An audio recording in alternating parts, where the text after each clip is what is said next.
আসসালামু আলাইকুম। আজকে আমরা আছি কপিরাইটিংয়ের নবমতম ক্লাসে। তো আজকে আমরা শিখব sales page copywriting structure. Sales page copywriting structure কেন গুরুত্বপূর্ণ? সেলস পেজ মানে একটা নিখুঁত জার্নি, যেখানে অডিয়েন্স প্রবেশ করে সন্দেহ নিয়ে এবং বের হয় বাই নাও বাটনে ক্লিক করে, এবং আপনাকে সেরকম কিছুই করতে হবে যেন অডিয়েন্স বাই নাওতে ক্লিক করতে বাধ্য থাকে। এটার উদাহরণ হিসেবে আপনি ল্যান্ডিং পেজ বিবেচনা করতে পারেন। দেখবেন ল্যান্ডিং পেজগুলোতে খুব সুন্দর এবং অ্যাট্রাকটিভ বা আকর্ষণীয় অনেক কিছুই লেখা থাকে, যা আপনাকে প্রোডাক্ট কিনতে উৎসাহ প্রদান করে। আর এখানে লেখাগুলোকেই মূলত সেলস পেজ কপিরাইটিং হিসেবে বিবেচনা করা হয়। আচ্ছা, সেলস পেজ কপিরাইটিং হয়তো আপনারা এতক্ষণে বুঝে গেছেন। আপনারা যখন কোনো ল্যান্ডিং পেজে ঢুকবেন তখন দেখবেন খুব সুন্দরভাবে সাজানো, যে লেখাগুলো দেখলে আমাদের কিনতে মন চায়, বা অনেক কিছু লেখা থাকে সেখানে, বিভিন্ন রিভিউ থাকে, বিভিন্ন হুক থাকে, বিভিন্ন সমস্যার ইঙ্গিত থাকে। তো এইগুলো দেখলে আমরা ওই পণ্য কেনার প্রতি আমাদের আগ্রহ আরও বেশি তৈরি হয়। তো এটা হচ্ছে সেলস পেজ কপিরাইটিং। আর ওই কপিগুলো যত বেশি সুন্দর হবে, সেলস তত বেশি হবে এবং সেলস তত বাড়বে। তো এই সেলস পেজ কপিরাইটিংয়ের একটা স্ট্রাকচার আছে। স্ট্রাকচারটা চলেন আমরা একটু দেখি। প্রথমে আছে হেডলাইন। তো হেডলাইন কি দৃষ্টি আকর্ষণ করে, স্ক্রল থামায়। অর্থাৎ হেডলাইনটা কি, আপনার প্রথমে যে টাইটেল যেটা বা আপনার হুক যেটা, সেটাই কিন্তু হেডলাইন। ওই যে প্রথম যে বড় একটা লেখা থাকবে বা একটা টাইটেল থাকবে, এটা এমন কিছু লিখতে হবে যেন আপনার দৃষ্টি আকর্ষণ করে এবং মানুষ মূলত স্ক্রল করতেই থাকে। এই স্ক্রল যেন তার থামায়, এমন একটা হেডলাইন হইতে হবে। এরপরে আছে কি সাব হেডলাইন, সমস্যার ইঙ্গিত বা এক লাইন প্রমিস। এগুলো আমরা আরও নিম্নে বিস্তারিত দেখবো ইনশাল্লাহ। তো এখানে আমি সংক্ষেপে পড়ি একটু। এরপর আছে কি প্রবলেম, অডিয়েন্সের মনের চিন্তা গুছিয়ে বলা। এরপর আছে কি এজিটেট, যেই সমস্যা ভয়াবহ করে তোলে। এরপর আছে কি সলিউশন, আপনার অফার, আর তারপর সেই সমস্যার অবসান। বেনিফিটস, অডিয়েন্সের লাভ কী হবে।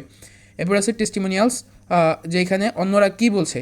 এরপর আছে স্কারসিটি, এখন না কিনলে মিস করবে, এরকম একটা ব্যাপার থাকবে। এরপর গ্যারান্টি, মানসিক বাধা কাটাতে সাহায্য করে।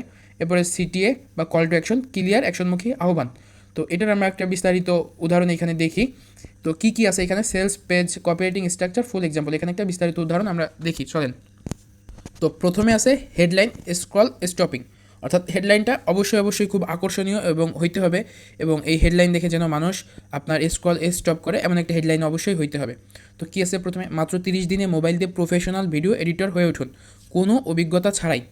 তাহলে এইখানে যে ভিডিও এডিটিং শিখতে চায় এবং মোবাইল দিয়ে শিখতে চায়, সে কিন্তু আপনার এই হেডলাইন দেখলে কিন্তু আমি 90% শিওর যে কমপক্ষে 90 থেকে 95% মানুষ এটার প্রতি আগ্রহ তাদের তৈরি হবে। যে একটা হেডলাইন এই যে শক্তিশালী দেওয়া হয়েছে, যে মাত্র 30 দিনে মোবাইল দিয়ে প্রফেশনাল ভিডিও এডিটর হয়ে উঠুন।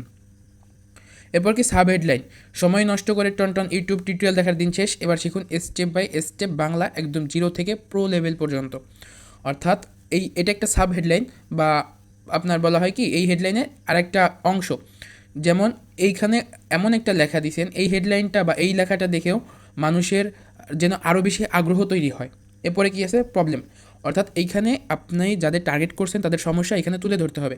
আপনি কি ভিডিও এডিটিং শিখতে চাচ্ছেন কিন্তু কোথা থেকে শুরু করবেন বুঝতে পারছেন না, হাজারো ভিডিও দেখেও কিছুই মাথায় ঢুকছে না, ভিডিও বানালেও মনে হয় এটা তো একদম প্রফেশনাল লাগছে না। অর্থাৎ যারা ভিডিও এডিটিং শিখতে চাচ্ছে তাদের কি কি সমস্যা হইতে পারে বা তারা কি কি সমস্যার সম্মুখীন হইতে পারে, এইখানে আপনি সেইটা আরও শক্তভাবে আরও মজবুতভাবে তুলে ধরবেন, যেন এই সমস্যাগুলো সে ফিল করতে পারে। এখানে এমন কিছু লিখতে হবে, তার সমস্যাগুলো এমনভাবে তুলে ধরতে হবে যেন সে এই সমস্যাগুলো তার মানে নিজের সাথে মিলাইতে পারে, রিয়েলাইজ করতে পারে। তো এরপরে আছে কি এজিটেট, এমনটা হয় কারণ আপনি রোডম্যাপ ছাড়া শুধু কন্টেন্ট খাচ্ছেন, আর এজন্যই আপনার স্কিল বাড়ছে না, শুধু হতাশা বাড়ছে। শুধু মনের আনন্দে এডিট করলে হবে না, যদি আপনি ইউটিউব, ইনস্টাগ্রাম বা ফ্রিল্যান্সিং এই কাজ করতে চান তাহলে দরকার একটা প্রপার গাইড।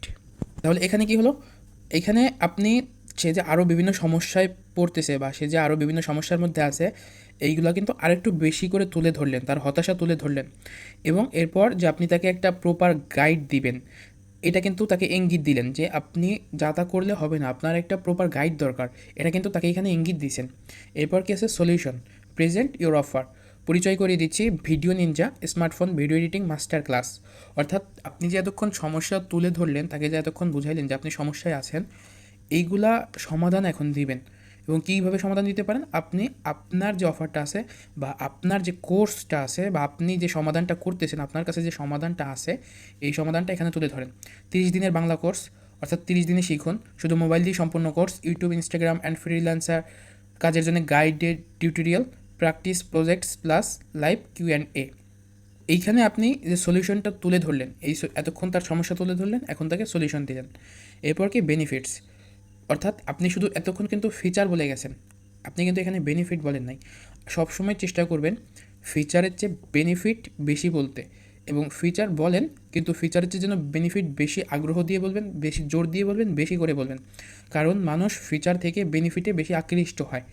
এরপরে কি বেনিফিটে আপনি যা পাবেন, ভিডিওতে আপনার আইডিয়াগুলো প্রফেশনালভাবে তুলে ধরতে পারবেন। ইনস্টাগ্রাম রিল বা ইউটিউব শর্টস যে কোনো প্ল্যাটফর্মে মানসম্পন্ন কন্টেন্ট তৈরি করতে পারবেন। ফ্রিল্যান্সিং শুরু করার জন্য ভিডিও এডিটিং স্কিল ডেভেলপ করতে পারবেন। মোবাইল দিয়ে বানাতে পারবেন cinematic, blog, promo type video. অর্থাৎ আপনি যদি কোর্স করেন তাহলে আপনার কী কী উপকার হবে বা আপনি কী কী বেনিফিট পাবেন সেইগুলা এইখানে তুলে ধরা হয়েছে। তো ফিচার থেকে বেনিফিট বেশি স্পষ্টভাবে, বেশি আগ্রহ নিয়ে, বেশি জোর দিয়ে তুলে ধরবেন, তাহলে মানুষ বেশি আকৃষ্ট হবে। এরপরে টেস্টিমোনিয়ালস, সোশ্যাল প্রুফ। এটা আমার দেখা মোবাইল এডিটিং এর সবচেয়ে সহজ কোর্স। আমি এখন রিল বানিয়ে ক্লায়েন্টের কাজ করছি। শামসুল হক, ফ্রিল্যান্স বিট এডিটর। অর্থাৎ এইখানে আপনি কিছু প্রমাণ দেখাবেন, কারণ মানুষ, একটা গবেষণায় দেখা গেছে মানুষ 92% ক্ষেত্রে সিদ্ধান্ত নেয় বা কেনাকাটার ক্ষেত্রে সিদ্ধান্ত নেয় অন্যের প্রমাণ দেখে বা অন্যের রিভিউ দেখে। তো যত ভালো প্রমাণ বা রিভিউ দেখাইতে পারবেন তত বেশি সেলস করতে পারবেন। 3 মাস ধরে যা পারিনি এখানে 30 দিনে শিখে ফেললাম। রায়হান ইসলাম, ইউটিউবার। তো আপনাকে কি করতে হবে, এমন কিছু রিভিউ দেখাইতে হবে, এমন কিছু প্রমাণ দেখাইতে হবে যেন তার কেনার আগ্রহ আরও বেশি তৈরি হয়। এবং রিভিউ দেখাইলে কি হয়, কাস্টমারের মনে অনেক সময় অনেক ধরনের দ্বিধাদ্বন্দ্ব থাকে, অনেক প্রশ্ন থাকে, রিভিউ দেখাইলে এগুলো দূর হয়ে যায়। তো অবশ্যই এই প্রমাণগুলা বা এই রিভিউগুলো দেখাবেন। এরপর কি আছে, স্কারসিটি, লিমিটেড অফার। কোর্সের আর্লি বার্ড ফি মাত্র 599 টাকা, শুধু 50 জন স্টুডেন্টের জন্য। এরপর রেগুলার ফি হবে 1099 টাকা। অর্থাৎ এইখানে কিন্তু আপনি একটা অফার দিয়েছেন, কিন্তু সেটা লিমিট রেখে। আপনি যদি আজীবনের জন্য অফার দিয়ে রাখেন তাহলে কিন্তু মানুষ মনে করবে থাক আজকে না কিনি কালকে কিনবো, পরশু কিনবো, বা একটা সময় পর কিনবো। কিন্তু আপনি যদি একটা লিমিটেশন রাখেন বা লিমিটেড অফার দেন, তাহলে মানুষ মনে করবে এটা যদি আমি আজকে না কিনি তাহলে কালকে পাবো না, হারায় যাবে, তাহলে দ্রুত কিনি। এই যে তার দ্রুত কেনার জন্য একটা আগ্রহ তৈরি হবে। এরপর গ্যারান্টি, যদি কোর্স ভালো না লাগে 7 দিনের মধ্যে টাকা ফেরত। অনেক সময় কি হয়, অনেকে মনে করে কিনবো, ঠকে যাব কিনা, লাভ হবে কিনা বা কী করব। তো যদি আপনি এরকম একটা মানুষকে যদি এরকম একটা দিতে পারেন, গ্যারান্টি দিতে পারেন যে আপনার যদি কোনো লাভ না হয় তাহলে আপনি 7 দিনের মধ্যে টাকা ফেরত পাবেন, তাহলে দেখবেন তার কেনার আগ্রহ আরও বেশি হয়ে গেছে বা সে কিনতে আরও বেশি উদ্বুদ্ধ হয়েছে। তো যদি পারেন আপনি এমন যদি কোনো সার্ভিস বিক্রি করেন যে গ্যারান্টি দিচ্ছেন তাহলে তো দিবেন। আর যদি দেখেন যে আপনি পণ্যের ক্ষেত্রে পণ্য বিক্রি করতেছেন তাহলে কি করবেন, আপনি বলতে পারেন পণ্য হাতে পেয়ে আপনি যাচাই বাছাই করে দেখবেন, যদি ভালো হয় তাহলে নেবেন, নতুবা ফেরত দিয়ে দিবেন। এরপর কী আছে, সিটিএ। আজই শুরু করুন, স্ক্রিনে নিজেকে প্রফেশনালভাবে উপস্থাপন করুন। সিটিএ বা কল টু অ্যাকশন। আপনি এতক্ষণ এত কিছু করলেন, এখন এখানে আপনাকে একটা সিটিএ দিতে হবে যেন সে দ্রুত শুরু করে। সিটিএ যদি না দেন তাহলে এতক্ষণ এত কিছু করা কিন্তু সবই বৃথা। তো অবশ্যই একটা ভালো সিটিএ দেওয়া খুবই গুরুত্বপূর্ণ। তো আজকের ক্লাস এই পর্যন্তই। যদি ক্লাসের কোথাও না বুঝেন কমেন্ট বক্সে অবশ্যই জানাবেন।